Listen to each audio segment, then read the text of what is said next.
Rebirth എന്ന എൻ്റെ YouTube ചാനലിലേക്ക് എല്ലാവർക്കും സ്വാഗതം.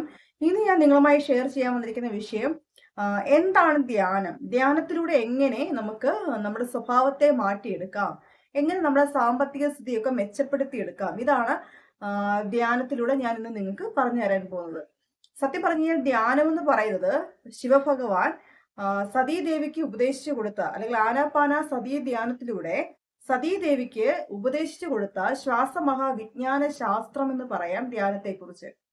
ഞാൻ ധ്യാനത്തെക്കുറിച്ച് അറിയുന്നത് എൻ്റെ മെഡിറ്റേഷൻ ടൈമിൽ ആസ്ട്രൽ ബോഡി ശരീരത്തിൽ നിന്ന് റിമൂവ് ചെയ്ത് പുറത്തേക്ക് പോകുന്ന ഒരു സിറ്റുവേഷൻ. റിമൂവ് ചെയ്യാൻ മീൻസ് ആസ്ട്രൽ ബോഡിയും നമ്മുടെ ഫിസിക്കൽ ബോഡിയുമായിട്ടൊരു ഒരു ഒരു സിൽവർ കോഡിന്റെ ഒരു കണക്ഷൻ ഉണ്ട്. ഈ സിൽവർ കോഡിന്റെ കണക്ഷനിലൂടെയാണ് ആസ്ട്രൽ ബോഡി ഫിസിക്കൽ ബോഡിയിൽ നിന്ന് പുറത്തേക്ക് പോകുന്നത്. ഇത്തരത്തിൽ ആസ്ട്രൽ ബോഡി പുറത്തേക്ക് പോകുന്നത് എനിക്ക് അറിയാൻ സാധിക്കുകയും അതിനെക്കുറിച്ച് പലരോടും ചോദിച്ചപ്പോൾ കറക്റ്റായ ഒരു അറിവ് എനിക്ക് ലഭിച്ചില്ല. ഒരുപാട് ഗുരുതുല്യരായ ഒരുപാട് പേരോട് സംസാരിക്കുകയും ഇതെന്താണ് സംഭവിച്ചെന്ന് അറിയാനുള്ള ഒരു ആകാംക്ഷ കൊണ്ട് ഒത്തിരി വീഡിയോസ് എടുത്ത് കാണുകയൊക്കെ ചെയ്തിട്ടും ഇതെന്താണെന്ന് എനിക്ക് അറിയാൻ സാധിച്ചില്ല. അപ്പോൾ VMC മെഡിറ്റേഷൻ ചാനൽ എന്ന് പറയുന്ന ഒരു ചാനൽ, സീമാജി അതിനെക്കുറിച്ച് പറയുകയും അതിന്റെ വിഷ്വൽസ് ഇങ്ങനെ കാണിക്കുകയൊക്കെ ചെയ്യുന്ന ഒരു വീഡിയോ ഞാൻ കാണുകയുണ്ടായി. അപ്പോൾ അതിൽ നിന്നാണ് എന്താണ് ശരിക്കും പറഞ്ഞു കഴിഞ്ഞാൽ ആനാപാന സതീ ധ്യാനം, എന്താണ് മഹാവിജ്ഞാന ശാസ്ത്രം എന്ന് ഞാൻ മനസ്സിലാക്കുന്നത് VMC മെഡിറ്റേഷൻ ചാനലിലൂടെയാണ്. അപ്പോൾ ആ മെഡിറ്റേഷൻ ചാനൽ എന്നെ കുറേ നേരം പിടിച്ചിരുത്തുകയും പിന്നീട് തുടരെ പല വീഡിയോസും എൻ്റെ സംശയങ്ങൾക്കുള്ള മറുപടി എന്നവണ്ണം പല വീഡിയോസ് കാണുകയും ഡീപ്പ് ആൻഡ് ഡീപ്പസ്റ്റ് ലെവലിലേക്ക് ധ്യാനത്തിന്റെ ഡീപ്പ് ആൻഡ് ഡീപ്പസ്റ്റ് ലെവലിലേക്ക് പോവുകയൊക്കെ ചെയ്തപ്പോഴാണ് ധ്യാനത്തെക്കുറിച്ച് എനിക്ക് കൂടുതൽ മനസ്സിലാക്കാൻ സാധിച്ചത്. ധ്യാനം എന്ന് പറയുന്നത് വെറുതെ ഒരു ഇച്ചിരി നേരം ശാസ്ത്രം ശ്രദ്ധിച്ചിരുന്നു കൊണ്ട്, അല്ലെങ്കിൽ നമുക്ക് എന്താണ് ബോഡിയിൽ സംഭവിക്കുന്നതെന്ന് ഏതൊരു വ്യക്തിക്കും കുറച്ചു നേരം വെറുതെ ഇങ്ങനെ ശ്വാസത്തിൽ ശ്രദ്ധിച്ചിരിക്കുകയാണെങ്കിൽ മനസ്സിലാക്കിയെടുക്കാൻ സാധിക്കുന്ന ഒന്നാണ്. അത്ര ഈസി അല്ല, എന്നാൽ ഈസിയാണ് താനും. കാരണം ആദ്യമൊക്കെ ശ്വാസത്തെ ഒന്ന് പിടിച്ചിരുത്താൻ നോക്കിക്കഴിഞ്ഞാൽ അത് അത്ര വലിയ രീതിയിൽ നമുക്ക് അതിന്റെ ആഴങ്ങളിലേക്ക് പോകാനൊന്നും സാധിക്കില്ല. പക്ഷെ പതുക്കെ അതിന്റെ ആഴങ്ങളിലേക്ക് പോകാനും ആ പരമാനന്ദം എന്താണെന്ന് അറിയാനും സാധിക്കും. അപ്പം ധ്യാനം പ്രാക്ടീസ് ചെയ്തതിലൂടെ ബോഡിയിൽ ഉണ്ടായേക്കുന്ന മാറ്റങ്ങൾ, സ്ഥിരമായ അസുഖത്തിന് തൈറോയിഡിന് മരുന്ന് കഴിച്ചുകൊണ്ടിരുന്ന എനിക്ക് പിന്നീട് തൈറോയിഡിന്റെ മരുന്ന് നിർത്താം എന്നുള്ളൊരു സ്റ്റേജിലേക്ക് എത്തി. തൈറോയിഡ് ഫങ്ഷൻസ് ഒക്കെ നോർമലായി തുടങ്ങി. അതോടൊപ്പം തന്നെ ബോഡിയിൽ ഉണ്ടായിരുന്ന അമിതമായ ചൂട്, അമിതമായി വിയർത്തൊഴുകുന്ന ഒരു ടെൻഡൻസി ഉണ്ടായിരുന്നു, അതൊക്കെ റിമൂവ് ചെയ്യപ്പെട്ടു. അതോടൊപ്പം തന്നെ അമിതമായി ഉണ്ടായിക്കൊണ്ടിരുന്ന ഉത്കണ്ഠ, ടെൻഷൻ, ഇങ്ങനെയുള്ള പല പ്രശ്നങ്ങളും എന്നിൽ നിന്ന് അകന്നു പോവുകയും എനിക്ക് വല്ലാത്തൊരു ഫീലിങ്സ് കിട്ടി തുടങ്ങുകയും ഈ ധ്യാനത്തിലൂടെ സാധിച്ചു. അപ്പൊ ഏത് സമയത്തൊക്കെ ധ്യാനത്തിലിരിക്കുന്നുവോ ആ നിമിഷമൊക്കെ അതിന്റെ പരമാനന്ദത്തിലേക്ക് പോകാൻ എന്നെ കൊണ്ട് സാധിക്കുന്നു. ഇതാണ് ധ്യാനം എനിക്ക് തരുന്ന ആത്യന്തികമായ ഒരു അനുഭവം. ഇത് അറിയും തോറും, ഇതിന്റെ അത്ഭുത പ്രതിഭാസം നമ്മൾ മനസ്സിലാക്കും തോറും നമുക്ക് ലഭിക്കുന്ന വലിയ അളവിലേക്കുള്ള ഒരു ആനന്ദം തിരിച്ചറിയണമെങ്കിൽ ഒരിക്കലെങ്കിലും ഈ ധ്യാനം എന്താണെന്നുള്ളത് നമ്മൾ പ്രാക്ടീസ് ചെയ്യേണ്ടിയിരിക്കുന്നു. എൻ്റെ മെഡിറ്റേഷന്റെ ഭാഗമായിട്ട് ഞാൻ എല്ലാവരോടും പറയാറുണ്ട്, ധ്യാനം പ്രാക്ടീസ് ചെയ്യുക. ധ്യാനം പ്രാക്ടീസ് ചെയ്യുന്നതിലൂടെ നമുക്ക് ലഭിക്കുന്ന അറിവുകൾ ചെറുതല്ല. ഒരു വ്യക്തി എപ്പോഴാണോ ധ്യാനത്തിലേക്ക് കടക്കുക ആ നിമിഷം മുതൽ അവന്റെ ഗൈഡ് അല്ലെങ്കിൽ അവന്റെ ഗുരു എന്ന് പറയുന്നത് ആത്യന്തികമായിട്ട് യൂണിവേഴ്സ് ആണ്. യൂണിവേഴ്സ് തിരഞ്ഞെടുക്കുന്നവർക്ക് മാത്രം ഇത്തരത്തിൽ ധ്യാനത്തിലേക്ക് വരാൻ സാധിക്കുകയുള്ളൂ.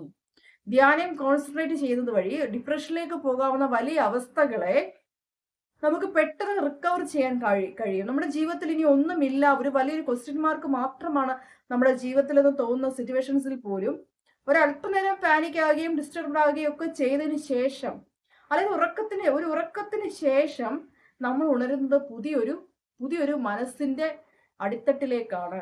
പുതിയൊരു പ്രഭാതത്തിലേക്ക് ഉണരുക എന്ന് പറയുന്ന നമുക്ക് പുതിയൊരു മനസ്സുമായിട്ടാണ് ധ്യാനം പ്രാക്ടീസ് ചെയ്യുന്ന ഒരു വ്യക്തി ഒരുപാട് ടെൻഷൻസിന് ശേഷം ഉണരുന്നത്. കാരണം ടെൻഷൻ ഉണ്ടാവുക, വിഷമങ്ങൾ ഉണ്ടാവുക എന്നുള്ളത് പ്രകൃതിയുടെ നിയമമാണ്. പക്ഷെ ആ നിയമത്തെ അതിജീവിക്കാൻ നമ്മുടെ മനസ്സിനെ പ്രാപ്തമാക്കുന്ന ഒന്നാണ് ധ്യാനം എന്ന് പറയുന്നത്. അപ്പൊ ധ്യാനം പ്രാക്ടീസ് ചെയ്യുന്ന വ്യക്തികൾക്ക് ടെൻഷൻ ഉണ്ടാകുമോ, സ്ട്രെസ് ഉണ്ടാകുമോ എന്ന് ചോദിച്ചു കഴിഞ്ഞാൽ അവരും മനുഷ്യരാണ്, പക്ഷെ അവർക്കും ഉണ്ടാകും. പക്ഷെ സാധാരണ ഒരു മനുഷ്യൻ ടെൻഷനിലേക്കും സ്ട്രെസ്സിലേക്കും ഒക്കെ പോകുന്നത് പോലെ ധ്യാനം പ്രാക്ടീസ് ചെയ്യുന്ന ഒരാൾ പോവില്ല. കുറച്ചു നേരം പാനിക് ആവുകയും കുറച്ചു നേരം ഡിസ്റ്റർബ്ഡ് ആവുകയും നീ എന്ത് ചെയ്യുമെന്നുള്ള അവസ്ഥയിൽ ഒറ്റപ്പെട്ട് നിൽക്കുകയൊക്കെ ചെയ്യാമെങ്കിലും പിന്നീട് ആ അവസ്ഥയിൽ നിന്ന് വളരെ വളരെ ഈസി ആൻഡ് എഫേർട്ട്ലെസ് ആയിട്ട് അവർ റിക്കവർ ചെയ്ത് അവരുടെ ജീവിതത്തിലേക്ക് വരികയും അവരവരുടെ കാര്യങ്ങളുമായിട്ട് മുന്നോട്ട് പോവുകയും പിന്നീട് അവർക്ക് എന്തൊക്കെയാണോ നഷ്ടങ്ങൾ ഉണ്ടായിട്ടുള്ളത് അതൊക്കെ വന്നു ചേരുകയും ചെയ്യുന്ന ഒരു സിറ്റുവേഷൻ ഈ ധ്യാനം പ്രാക്ടീസ് ചെയ്യുന്നതിലൂടെ നമ്മുടെ ജീവിതത്തിലേക്ക് സംഭവിക്കും. അതുകൊണ്ട് തന്നെ നമ്മുടെ ശരീരത്തിന്റെ ഊർജ്ജ നിലയിൽ മാറ്റങ്ങൾ ഉണ്ടാവും. ഹയർ ഊർജ്ജനില, ഹൈ ഊർജ്ജനിലയിലേക്ക് നമ്മുടെ ശരീരം എത്തിച്ചേരും. നമ്മുടെ ശരീരത്തിന്റെ ഊർജ്ജനില വർദ്ധിക്കുക എന്ന് പറയുമ്പോൾ നമ്മുടെ ചുറ്റുമുള്ള ഓറയുടെ വലിപ്പം, അതിന്റെ വലിപ്പം കൂടുന്നു. അതോടൊപ്പം തന്നെ നമ്മുടെ ചക്രാസ് ഒക്കെ ഓട്ടോമാറ്റിക്കലി ഓപ്പൺ ആകുന്നു. ഏതെങ്കിലും ഒരു നെഗറ്റീവ് ഫീലിങ്സിൽ ഏതെങ്കിലും ഒരു ചക്രം ബ്ലോക്ക് ആയി തുടങ്ങി അത് നമ്മളെ ഇമോഷണലി വളരെ മെന്റലി സ്ട്രെസ്സിലേക്കും ഇമോഷണലി സ്ട്രെസ്സിലേക്കും കൊണ്ടുപോകുന്ന ഒരു സിറ്റുവേഷൻ വന്നാൽ പോലും തിരിച്ച് നമ്മൾ ധ്യാനം പ്രാക്ടീസ് ചെയ്യുകയാണെങ്കിൽ പെട്ടെന്ന് തന്നെ വളരെ നിമിഷ നേരം കൊണ്ട് തന്നെ ആ ചക്രാസ് ഓപ്പൺ ആവുകയും നമ്മൾ നോർമൽ ലൈഫിലേക്ക് അത്ഭുതകരമായി തിരിച്ചു വരികയും ചെയ്യുന്നത് കാണാൻ സാധിക്കുന്നുണ്ട്. അപ്പൊ ധ്യാനം എന്ന് പറയുന്ന അത്ര ചെറിയൊരു കാര്യമല്ല. ഒരുപാട് നാളുകൾ മരുന്ന് കഴിക്കുന്ന അസുഖങ്ങൾ പോലും ധ്യാനം പ്രാക്ടീസ് ചെയ്ത് കുറച്ചു നാൾ കഴിയുമ്പോൾ ആ അസുഖങ്ങൾ ഓട്ടോമാറ്റിക്കലി നമ്മുടെ ശരീരത്തിൽ നിന്ന് റിമൂവ് ചെയ്യപ്പെടുന്നത് നമുക്ക് അറിയാൻ സാധിക്കും. ഒരുപാട് അനുഭവങ്ങൾ എടുക്കുകയാണെങ്കിൽ ഒത്തിരിയും ആൾക്കാർക്ക് ഒരുപാട് അനുഭവങ്ങൾ ഉണ്ടായിട്ടുണ്ട്. ഈ പറഞ്ഞ എനിക്ക് പോലും ഒരുപാട് അനുഭവങ്ങൾ ധ്യാനത്തിലൂടെ ഉണ്ടായിട്ടുള്ള ഒരാളാണ്. ഫിനാൻഷ്യൽ സ്റ്റെബിലിറ്റി ഇല്ല എന്ന് നമ്മൾ കരുതുമ്പോൾ നമ്മൾ ധ്യാനം കോൺസെൻട്രേറ്റ് ചെയ്തുകൊണ്ട് ഫിനാൻഷ്യൽ സ്റ്റെബിലിറ്റിക്ക് വേണ്ടി പ്രാർത്ഥിക്കുകയാണെങ്കിൽ അതും സാധിക്കും. പക്ഷെ ഇതുവരെ ഞാനത് ട്രൈ ചെയ്ത് നോക്കിയിട്ടില്ല.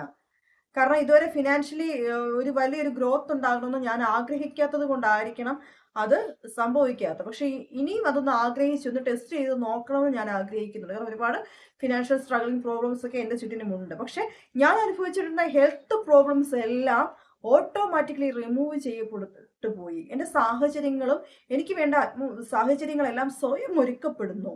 ഇതാണ് ധ്യാനം എന്ന് പറയുന്നത്. അപ്പം പരമശിവൻ സതീദേവിക്ക് ഉപദേശിച്ചു കൊടുത്ത ശാസ്ത്രമഹാവിജ്ഞാന ശാസ്ത്രം എന്ന് പറയാവുന്ന ധ്യാനത്തെ കുറിച്ച് എത്ര പറഞ്ഞാലും വാക്കുകൾ തീരില്ല.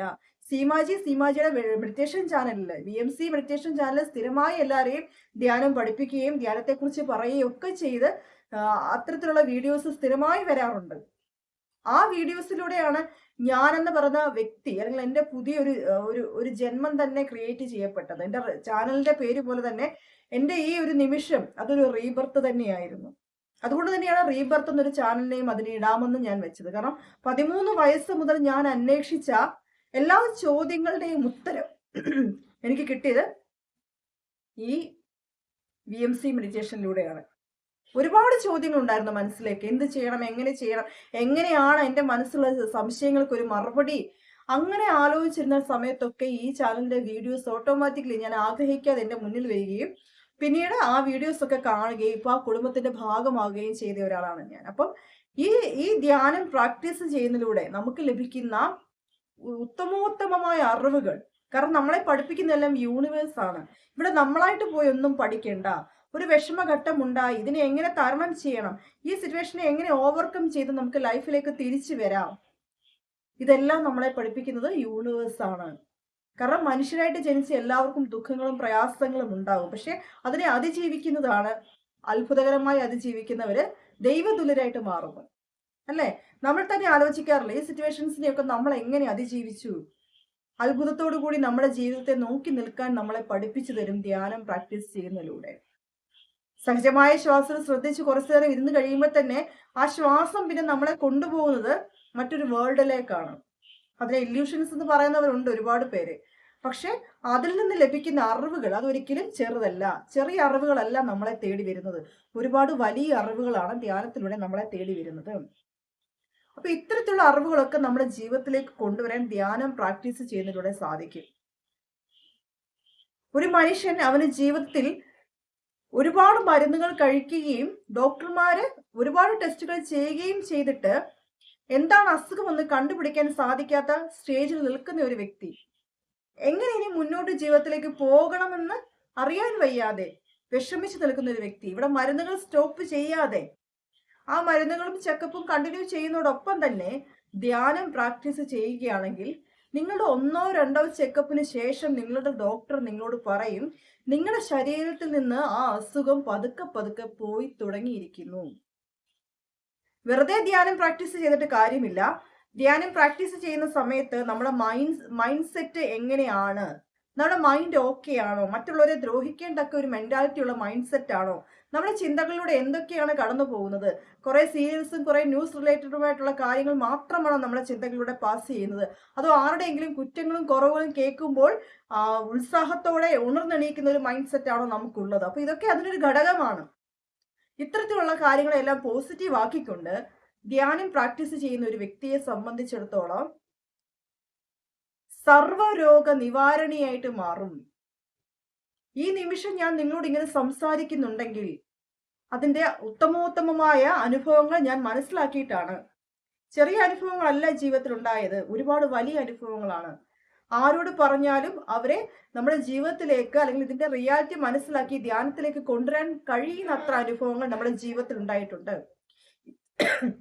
ഇത്തരത്തിൽ ഉണ്ടായ അനുഭവങ്ങൾ അത്രയും നമ്മുടെ ജീവിതത്തെ സംബന്ധിച്ചിടത്തോളം നമ്മളെ കൊണ്ടുവന്ന് എത്തിക്കുന്നത് ഉത്തമോത്തമമായ ചിന്തകളിലാണ്.